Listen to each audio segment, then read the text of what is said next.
¿Qué tal? Hola a todos. Mi nombre es Francisco Ávila, soy doctor en Ciencia de la Actividad Física, Master Coach, profesor de la Universidad Pablo Olavide de Sevilla, profesor de la Escuela Nacional de Entrenadores y he sido entrenador en categorías base, en Asobal, he sido entrenador también de División de Honor Plata 6 o 7 años, selección promesas española, selección juvenil española, director de concentraciones de detección, programa de detección de talento, campeón de España un par de veces con mi comunidad autónoma que es Andalucía y en la actualidad entrenando al equipo de mi pueblo, donde vivo, Viso del Alcor, y por lo tanto, bueno, una experiencia variada que espero me sirva para poder ordenar mis ideas y transmitir algo con utilidad. Dar las gracias a MyPlay por la oportunidad que nos da. En situaciones como la que estamos viviendo, pues cualquier opción de compartir y de intercambiar opiniones, conocimientos, ideas es un placer y es importante para todos los que nos movemos por la pasión de este deporte. Bien, yo voy a hablar y empiezo ya a compartir pantalla, mientras os lo comento, voy a hablar de la importancia o la utilización del pivote en el ataque posicional. Y lo vamos a ver desde una doble perspectiva, desde la perspectiva del análisis táctico del entrenador y desde la perspectiva también del estudio estadístico del profesor de la universidad, que es mi caso, y que creo que unir siempre las dos cosas es una obligación. No se puede disociar una cosa de la otra, creo que tenemos que coger los conocimientos que compañeros nos aportan constantemente, las experiencias de la pista para intentar centrar las ideas y darle sentido a esos estudios. Desde el punto de vista del análisis táctico, hay tres niveles de análisis que son el punto de vista estratégico, los procedimientos colectivos y los medios básicos, entendiendo los medios básicos como sus relaciones de 2x2, 3x3. Vamos a intentar sacar algunas ideas de cada uno de esos niveles de análisis del juego.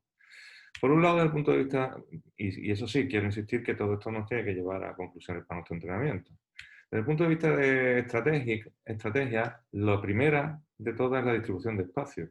Hay que saber que si yo distribuyo de forma radial el espacio, como en balonmano, en el momento en que yo coloco pivote en una zona, ya estoy acumulando densidad en una y liberando espacios en otra, con lo cual ya es una idea y un objetivo estratégico. Si además hago llegar el balón ahí y en muchos casos obligo a que haya una cierta ayuda, basculación en esa zona, mayor posibilidad de liberar espacio.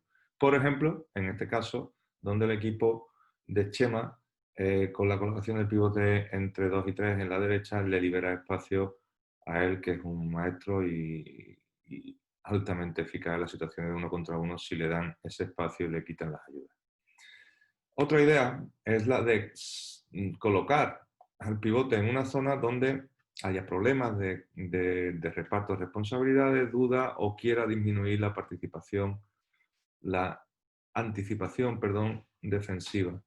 Desde luego, el tener que defender al pivote en una zona obliga a la defensa a muchísima más calidad táctica y a una toma de decisiones más compleja para ser capaces de encarar el enfrentamiento. Aquí, por ejemplo, podemos ver un par de ideas, no un par de ideas, un par de visiones claras donde, en este caso, la chica de Montenegro, simplemente el hecho de aparecer el pivote ahí provoca un desajuste en cuanto al reparto de responsabilidades y una duda defensiva clara. Lo mismo ocurre aquí con Países Bajos contra España, donde, bueno, pues la aparición del pivote siempre dificulta la decisión de quién sale, quién queda, cómo nos repartimos las responsabilidades. Una idea hay que tener clara, es decir, defender cuando tengo todos los elementos delante es siempre más sencillo que cuando tengo que repartir elementos delante y detrás. Y el pivote nos obliga a ello y por lo tanto dificulta mis acciones y dificulta mi toma de decisiones. Otra idea estratégica es la de colocar el pivote para dificultar las ayudas en una situación concreta de 1 contra 1, de enfrentamientos, etcétera, donde yo creo que tengo ventaja. Es una opción estratégica muy utilizada y difícil de defender. Veamos, por ejemplo, algunos ejemplos. Este es el caso, por ejemplo, de Francia, que, bueno, en estos 3 primeros ejemplos vemos que al final el balón termina en el pivote, lo cual suele ser un éxito ya. Pero no solamente es esa la opción es dificultar la ayuda, permitir que quien tiene el balón tenga más opciones e incluso provocar, provocar situaciones como esta donde la ayuda llega tarde, incluso no recuerdo si creo que se sancionó con exclusión, en este caso se sancionó con exclusión. El hecho de que el pivote esté próximo al enfrentamiento dificulta las ayudas y por lo tanto favorece el 1 contra 1 y crea problemas defensivos. Otra idea es que independientemente del sistema ofensivo que utilice, donde yo quiera trabajar con el pivote tiene rendimientos diferentes y por lo tanto objetivos distintos. Si yo estoy en esta situación de ejemplo de 2-4, los pivotes en el centro, y utilizo el 2-4 para que lo veáis claramente con 2 pivotes, dificultan esos pivotes la salida de la intervención, por lo tanto puede facilitar el lanzamiento a distancia y el juego de una primera línea con potencia de lanzamiento, ¿no? Que decido utilizar esos pivotes en zona lateral, pues estoy liberando espacios para jugar en la otra zona, en la zona contraria. Que en este caso de 2-4 reparto los pivotes, o como es muy habitual en un 3-3 con 2 pivotes, los pongo en los exteriores, lo que estoy consiguiendo es romper el bloque defensivo y dificultar, aparte de obligar a un desgaste importante al centro de la defensa, que a veces me interesa esa ruptura o a veces me interesa ese desgaste para terminar finalizando por ahí, ¿no? Esas 3 ideas estratégicas me parecen fundamentales. Os las repito. El reparto de espacio, la dificultad de ayuda y el saber que el pivote modifica el objetivo, las posibilidades y las opciones de mi sistema de ataque. Si vamos a los procedimientos, hay que entender, o por lo menos yo así lo entiendo, que las situaciones 2 contra 2 con pivotes son situaciones de alta dificultad defensiva. Y en muchos casos los equipos trabajan para crear las condiciones para jugar ese 2 contra 2. Vemos aquí un ejemplo de Julen, donde evidentemente si tenemos un pivote de su calidad, razón de más. Pero bueno, es que hoy día en alto rendimiento esa es una condición. O tienes un pivote de calidad o no estás en alto rendimiento. Pero veis cómo en todas estas situaciones hay acciones para ampliar el espacio y poder jugar ese 2 contra 2.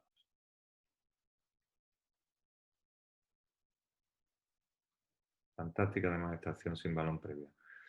Otra idea, por ejemplo, es la de crear acciones de procedimiento para liberar el pase al pivote que ya teníamos fijo. Os he puesto ahí una opción de cortina, pero vamos a ver un par de ejemplos con desdoblamiento. En este caso Dani se desdobla, lo cual libera la posibilidad de pase para Julen. O aquí, con un desdoblamiento de lateral contrario donde va a llegar el balón, pero que al final lo que consigue es liberar el pase al pivote lejano, al pivote que ya estaba fijo. Otra idea con los procedimientos es igual que con los sistemas, es decir, que si yo coloco el pivote en un sitio o en otro, con un mismo procedimiento voy a buscar objetivos distintos. En esta situación de permuta central-lateral, simple, no es lo mismo que yo tenga el pivote en la zona donde voy a fijar, que voy a liberar espacios, que lo tenga en la zona del centro donde voy a disminuir la anticipación defensiva y voy a posibilitar lanzamiento de un jugador dinámico que llega a esa zona.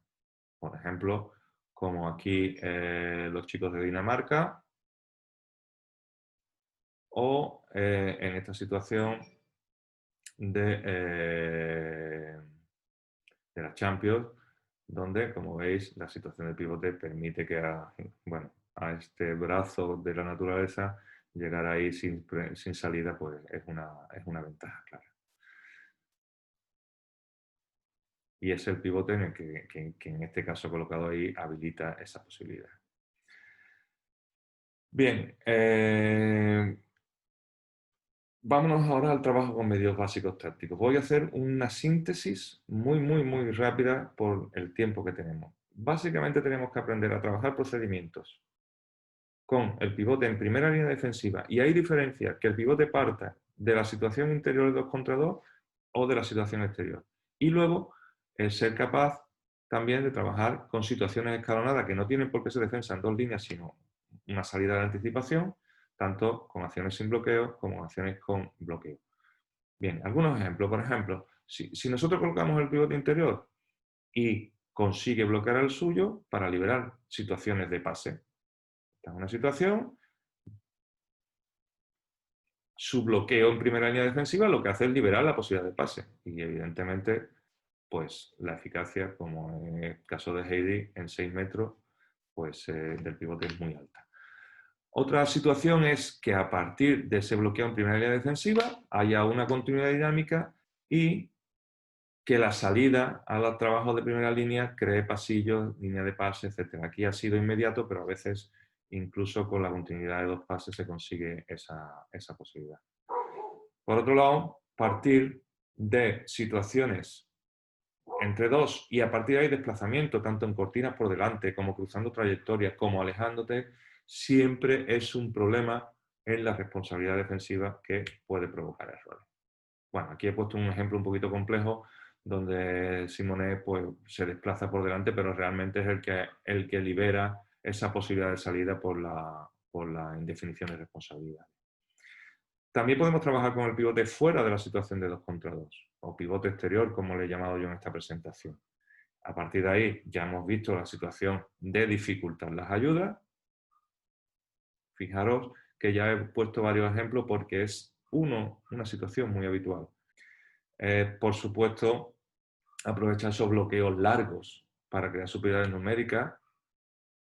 Fijaros el caso aquí de España.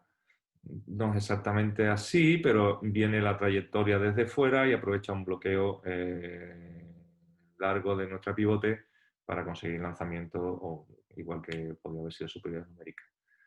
Los desplazamientos contrarios al jugador de primera línea, desde el exterior, por dentro o por fuera, es una opción que en muchos casos provoca una respuesta en deslizamiento defensivo que produce error y crea espacios de ventaja, como habéis visto ahí a nuestras chicas.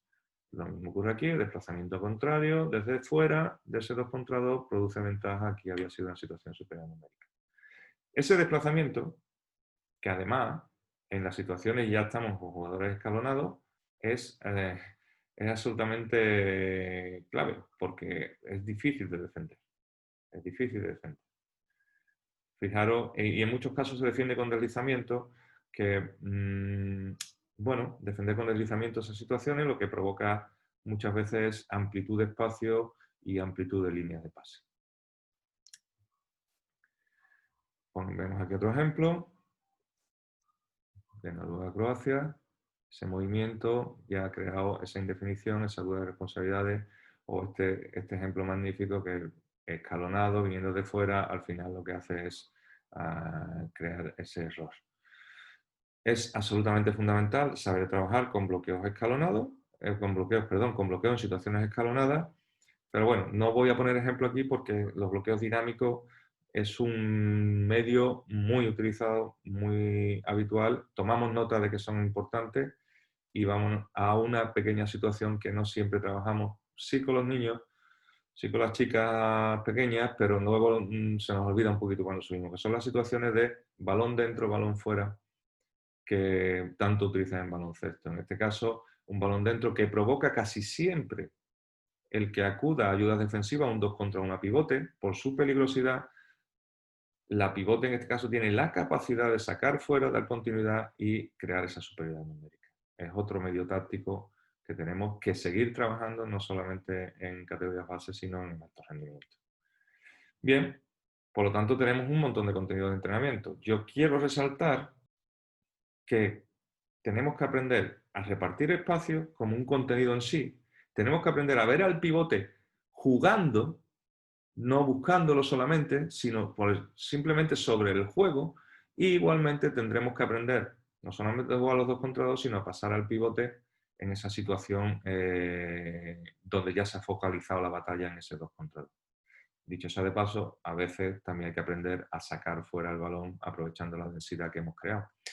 Bien, vemos, por ejemplo, este ejemplo desde fuera. Dani es capaz de meter un pase sobre el movimiento de primera línea.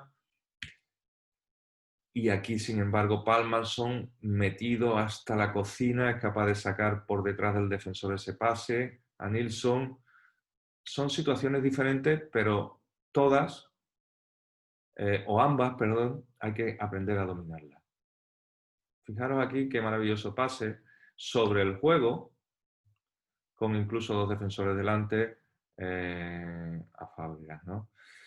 Bien, ahí tenéis contenido de entrenamiento. No voy a ahondar en ello, simplemente decir que muchas veces lo que tenemos que hacer simplemente es modificar ejercicios simples, ¿no? Ejercicios simples que hacemos. Por ejemplo, una circulación de balón de principio de entrenamiento, marcar espacio y tener que recibir en el lado contrario de mi compañero, del pivote, saber realmente cómo nos estamos repartiendo los espacios sobre la velocidad de circulación, o aquí trabajar siempre abriendo a la zona contraria del pivote, o un juego simple como el de meter valor dentro, pero darle el dinamismo de tener que pasar y moverte y sobre la marcha intentar buscar el pase. En fin, ese tipo de situaciones, o esta misma, ¿no? Se trata de conseguir tomar decisiones rápidas sobre el pase. Aquí también tenemos que decidir cuándo de verdad podamos jugar con el pivote o no. Hay que ver si de verdad está el pivote en mi zona o no. En este caso sería un ejercicio donde se juega el 2 contra 2 o no en función de que aparezca pivote en la zona que tengo. Siempre dando opciones de continuidad. O aquí, en un juego global, marcar de forma estratégica el iniciar el ataque después de una serie de movimientos de la primera línea, bien en zona de pivote o bien en zona contraria. En definitiva, saber jugar desde o para el pivote con todo el equipo. Bueno, y por supuesto, en las situaciones de trabajo de medios básicos tácticos, como en este caso una situación de bloqueo, que yo añadiría, nunca olvidemos la posibilidad de dar continuidad según venga ayuda defensiva de una zona, de otra, etc. Es decir, no ahogar el balón siempre que decidamos jugar con el pivote. Bueno, también, por supuesto, que cuando trabajemos algún procedimiento, en este caso, por ejemplo, lo típico de un bloqueo y esa cortina importante para el bloqueo al siguiente defensor, bueno, dar opciones de continuidad y que no solamente sea una cuestión de termino o no termino, no hacer siempre esos ejercicios de forma finalista. Bien, eso era lo que tenía que decir desde el punto de vista táctico, y ahora os voy a hablar un poquito desde el punto de vista de análisis estadístico, un poquito más científico, donde vamos a ver qué pasa con el pivote cuando finaliza y qué pasa con el pivote cuando no es el que finaliza. Esto se corresponde a mi tesis doctoral, son algunos datos cogidos de ella, donde se llegaron a analizar 1815 secuencias de ataque de alto rendimiento. Un inciso, para que lo entendáis, se determinó que cuando entre el pivote y el poseedor había 3 defensores, ya considerábamos que no estaba influyendo directamente en esa situación de finalización, pero sí cuando había como máximo 2. Y que además la influencia era directa cuando solamente había un defensor, e indirecta cuando había 2 defensores con capacidad de intervenir en línea de pase. ¿Vale? A partir de ahí se hizo un análisis descriptivo donde de esa secuencia, de esas 1815 secuencias, 12% terminaba el pivote. ¿Vale? Pero en las que no terminaba el pivote, su presencia, según los criterios que os hemos dicho, era de casi del 70%. Y además, aquellas que terminaba el pivote, siendo solamente un 12%, aportaban un 18% de los goles al equipo, un 22% de las exclusiones de 2 minutos y un 40% de las situaciones de 7 metros. Es decir, la eficacia del pivote como finalizador es absolutamente indiscutible. Hay que decir que en alto rendimiento los números son muy parejos, con lo cual también tenemos que decir que ningún equipo puede estar en ese nivel sin ese índice de finalización con el pivote. Bien, cuando quitamos las situaciones de 6 metros, la presencia del pivote, es decir, finalizábamos por zona donde había pivote, aumentaba casi al 80%. de las cuales el 40% era directa, con solo defensor delante. Y de esas situaciones, el 96% la finalizaba la primera línea. Por lo tanto, la colaboración primera línea-pivote es absolutamente fundamental. Fundamental. El pivote finaliza casi el 80% en 6 metros.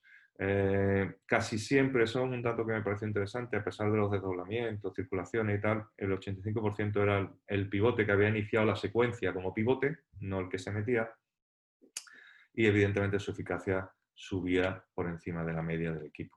Es un puesto de alta eficacia si contamos no solamente los lanzamientos, sino la aportación en exclusiones 7 metros, 2000 metros.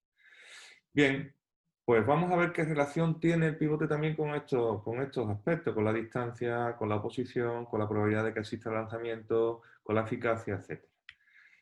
Utilizamos un método estadístico, que no es aquí el caso de escribir, de árboles de Chai, y empezamos a ver cosas.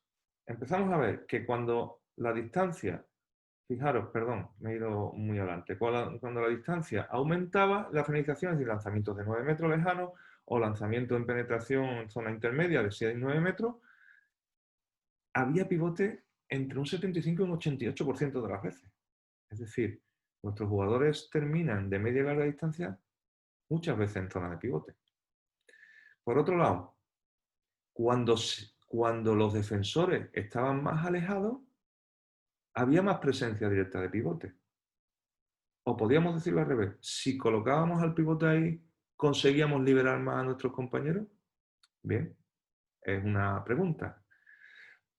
Por supuesto hay que decir que la eficacia aumenta en la medida en que tienes menos presión defensiva. Bueno, además, observamos que cuando había lanzamiento a larga distancia, había más presencia de pivote. Por lo tanto, parece un desencadenante que el pivote está en la zona para que nos juguemos el lanzamiento. No sé si es correcto estratégicamente o no. No voy a entrar en eso ahora, pero sí sabemos, o sí parecía el estudio determinar que colocamos un pivote en un sitio favorecía que nuestros jugadores tendieran a lanzar desde zonas lejanas en ese sitio. Por otro lado, aquí vemos que esa probabilidad de lanzamiento se debía fundamentalmente a que conseguíamos meter el pivote sin más de un defensor entre él y el poseedor. Es decir, conseguíamos meterlo en línea de tiro, ganaba la posición, etc. O estaba en lucha con otro defensor para que le ganara la posición y a partir de ahí era muy probable que se produjera un lanzamiento. ¿De acuerdo? Bien, por lo tanto, vamos a hacer una simple deducción. Si a mayor distancia hay más presencia de pivote, si a mayor presencia directa de pivote hay más lanzamiento, si a mayor presencia de pivote disminuye la presión defensiva y si disminuye la presión defensiva aumenta la eficacia, podemos concluir que el que aparezca o el que se finalice una secuencia por la zona donde hay una influencia directa del pivote tiene más probabilidad de que termine esa secuencia en lanzamiento y con mayor eficacia. Por ejemplo, podemos ver aquí esta situación de lanzamiento, no porque la estoy poniendo para que veáis a qué me refiero, es decir, que muchos de los lanzamientos de primera línea, muchas de las finalizaciones desde media a larga distancia vienen dados, como veis aquí, porque el pivote está en esa zona influyendo. Aquí tenemos otro ejemplo. Y luego tendremos otro ejemplo aquí donde hay un lanzamiento maravilloso de Chino Simonet, que además creo que era un lanzamiento decisivo en ese momento. Bueno, conclusiones. El pivote tiene una alta incidencia. En alto rendimiento tenemos que rentabilizar nuestro pivote con situaciones de finalización. Y además, el que él esté y el que consigamos que esté en una relación más o menos directa con el finalizador va a aumentar la posibilidad de lanzamiento y la eficacia de la primera línea atacante. Por lo tanto, su participación es un índice de rendimiento a tener en cuenta. ¿Qué aplicaciones prácticas? Oye, pues que tenemos que asegurar en nuestros equipos la participación de pivotes como finalizadores, que en nuestro modelo de juego las relaciones primera línea pivote son fundamentales, que en nuestros entrenamientos debemos de incluir siempre, en muchísimas ocasiones, la presencia del pivote en nuestros ejercicios de entrenamiento cuando lancemos de primera línea y que debemos buscar o trabajar para que nuestros pivotes ganen el máximo de veces posible línea de tiro y relación directa con su jugador de primera línea. Bien, en este breve espacio de tiempo quizás he corrido mucho, pero espero aportar ideas, al menos para la discusión. Al menos para la discusión. Y por eso ahí tenéis mi email y os advierto, si me escribís para comentar cosas, tendréis que aguantarme luego que la discusión siga hasta que nos demos por satisfechos. Bueno, espero haberos sido útil. Muchas gracias por vuestra atención y nos vemos en las pistas, compañeros. Hasta ahora.